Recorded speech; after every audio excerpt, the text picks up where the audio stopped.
Hallo zusammen, schön, dass ihr da seid. Wenn ihr neu auf diesem Kanal seid, hier geht es um Patchwork-Quilten und um kleine Nähprojekte. Und heute geht es um die Frage, was machen wir aus übrig gebliebenen Blöcken? Leftover-Blöcke, die schiefgegangen sind, die warum auch immer kleiner wurden als der Rest der Blöcke, Blöcke, die wir einfach mal ausprobiert haben. Und all die Blöcke sind eigentlich zu schön, um sie wegzutun, und irgendwann hat man auch genug Kissen und die Frage ist, was machen wir dann? Dazu wird es hier eine kleine Serie geben und wir starten mit dieser kleinen Material- oder Kosmetiktasche.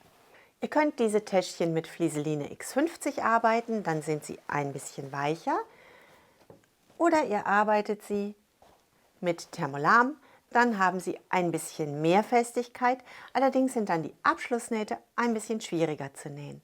Herzlich willkommen bei Needle Engine. Mein Name ist Elke und wir legen los.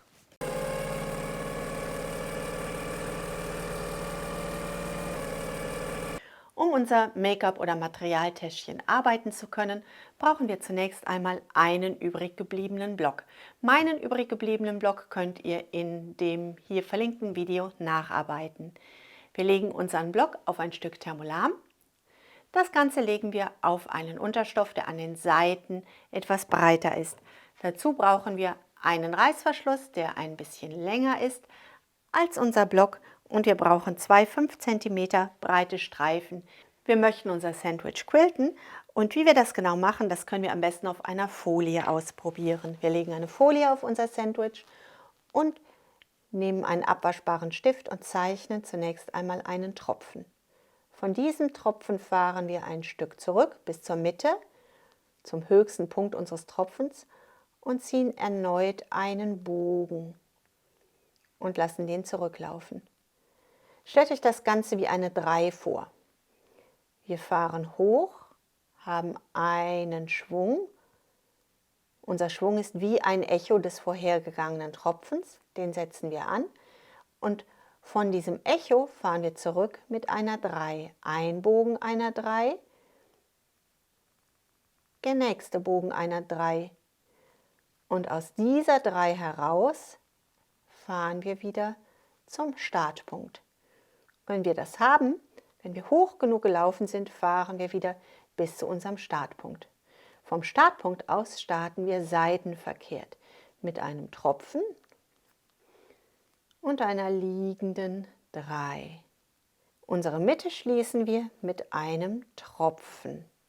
Das Ganze setzen wir in alle 4 Quadrate. Das muss nicht super ordentlich werden. An unserem Täschchen sehen wir später immer nur Ausschnitte von unserer Quiltarbeit. Das heißt, egal wie wir das sehen, es wird immer schön aussehen. Wir nehmen das mit zu unserer Nähmaschine und wir quilten. Wir starten in der Mitte unseres Patches. Ich habe einen offenen Quiltfuß eingesetzt.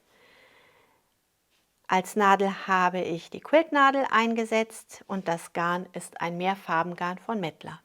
Wir quilten ein Quadrat. Das heißt, wir starten hier mit dem ersten Tropfen. Wir fahren bis zur Mitte zurück.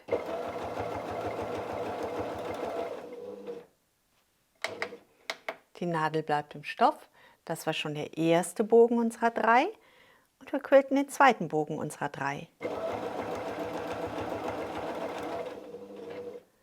Wenn wir das haben, fahren wir in einem weiten Bogen zurück zum Ausgang. Wir fahren zurück wie ein Echo, wie ein großzügiges Echo, und bilden hier schon den ersten Bogen unserer 3.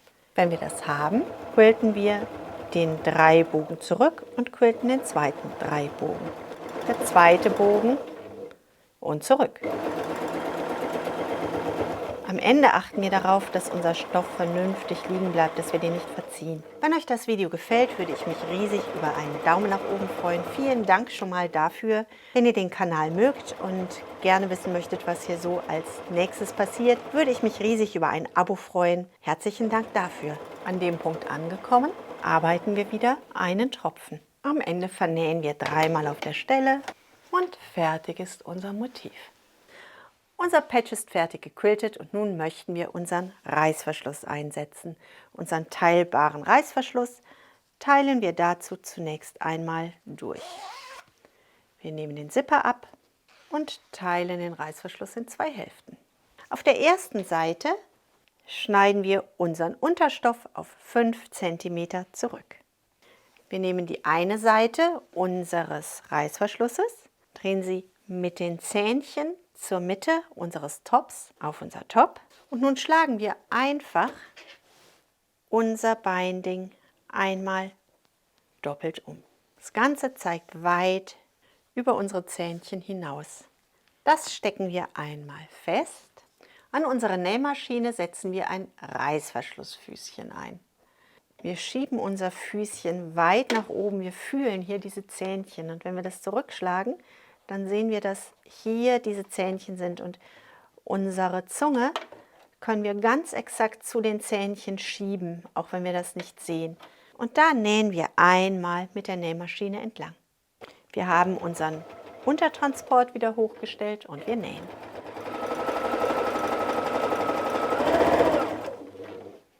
Wenn wir das Ganze einmal abgenäht haben, schlagen wir das um, sodass unsere Zähnchen oben und nach außen zeigen. Und wir nähen einmal diese Stelle entlang mit einem normalen Nähfüßchen. Achtet darauf, dass es gut liegt. So schaut das Ganze nun aus. Wir kommen zur zweiten Seite. Auf unserer zweiten Seite möchten wir den Reißverschluss auf die Rückseite setzen. Und hier habe ich nun ein Loch. Ganz ehrlich, das war keine Absicht. Und dieser Stoff soll den Untertritt bieten. Das heißt, wenn ich schon ein Loch habe, schlage ich dieses Loch zurück und ich nähe jetzt einmal an meiner Kante entlang. Meine Nadel nehme ich zur Seite, ein bisschen zur Seite, so. Und ich nähe.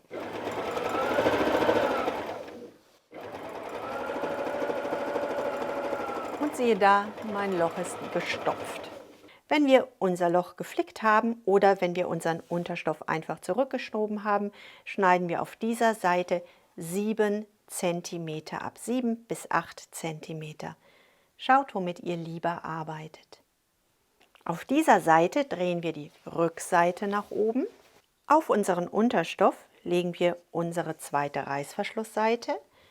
Die Zähnchen schauen zu uns. Wir schieben den Reißverschluss bis zum Anschlag, entweder bis wir auf unsere Naht treffen oder bis unser Reißverschluss bündig mit unserem Top abschließt.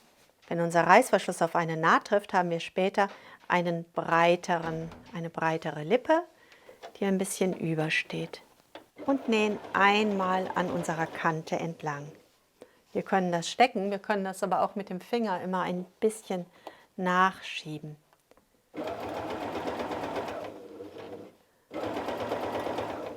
Das Ganze nehmen wir unter der Nähmaschine hervor.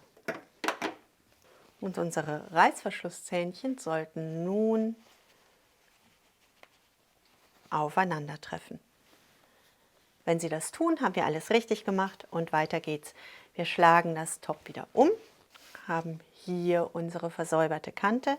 Wir schlagen unseren Stoff zur Mitte und schlagen das Ganze einmal über. Das ist mir ein bisschen zu breit. Ich nehme doch noch mal 1-2 cm ab. Wir falten unsere überstehende Länge einmal zur Mitte und einmal nach außen und stecken das Ganze mit Klammern fest. Wenn wir das haben, drehen wir das einmal um und nähen knappkantig an unserer Außennaht entlang. Das ist die Innenseite und das ist unsere Außenseite. Als nächstes schneiden wir die überstehenden Seiten passend zu unserem Patch zurecht. Auf beiden Seiten.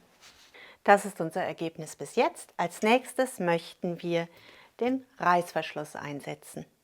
Dazu gibt es eine Einfädelhilfe. Ihr habt eine Aussparung, ihr nehmt euren Zipper, greift diesen Griff, kippt das nach unten und schiebt das Ganze einmal in diese Hilfe hinein. Wir legen die Zahnseite unseres Reißverschlusses nach unten und die Stoffseiten unseres Reißverschlusses nach oben. Wir legen das Ganze an unserem Zipper in einem ungefähr 90 Grad Winkel an und schieben das einmal hinein. Das ist schon alles. Unseren Zipper ziehen wir etwa bis zur Mitte. Unser Zipper hat eine Mitte, unser Patch hat eine Mitte. Wir legen den Zipper genau auf die Mitte unseres Patches. Das schaut so aus. Und unsere Seiten möchten wir nun einmal zu beiden Seiten übereinander schlagen. Streichen das einmal glatt, wir ermitteln die Mitte und diese Mitte schlagen wir auf die Mitte unseres Blocks und wir legen unseren Reißverschluss wieder auf die Mitte. Das Ganze halten wir einmal mit Clipsen fest. Komm her, so. Das Ganze wiederholen wir auf der zweiten Seite. Als nächstes arbeiten wir noch unseren Umschlag zusammen. Wir legen das einmal hin, wir nehmen unseren Stoffstreifen. Mein Stoffstreifen ist 5 cm breit und für meine Größe habe ich jetzt einen Stoffstreifen von 15 cm Länge gewählt. Ich lege mein Sandwich an der äußeren Schnittkante an und schlage meine Seiten einmal zur Mitte um. Wählt für euch eine Größe, dass ihr auf beiden Seiten ein Stückchen Stoff zur Mitte umschlagen könnt. Wenn wir das haben, nehmen wir das mit zur Nähmaschine und nähen das Ganze einmal fest. Das ist schon sehr viel Stoff, näht ein bisschen langsam. So schaut das auf der ersten Seite aus. Wir nehmen unseren Umschlag, den wir festgenäht haben, und ziehen ihn einmal nach vorne. Falten ihn zur Mitte und falten ihn über. Und das Ganze nähen wir noch einmal fest. Wenn ihr mögt, könnt ihr diese Stiche von Hand festnähen. Wir können das aber auch unter der Maschine versuchen. Das ist unser Ergebnis und das Ganze möchten wir nun wenden. Wir haben unseren Reißverschluss halb offen stehen gelassen. Den ziehen wir nun mal ein bisschen weiter auf. So. Und wir drehen das Ganze einmal um. Arbeiten die Ecken ein bisschen aus.